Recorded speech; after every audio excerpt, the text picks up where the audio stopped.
Hey everyone, and welcome back to another video. In this video, I'm going to show you how to apply promo codes on the Target app. Now, this video is going to be particularly useful for individuals. Let's say that you want to go ahead and apply promo codes on the Target app. How do you actually go ahead about doing so? Now, this video is going to be short, sweet, and simple, guys. There's not going to be a lot of steps involved.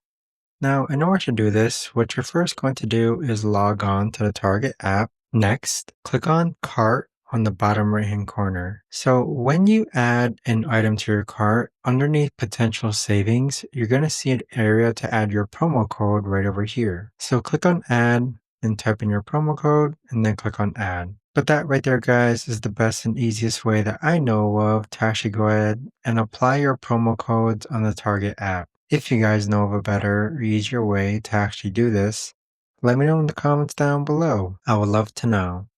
Thanks so much for watching everyone, and I'll see you guys all in the next video.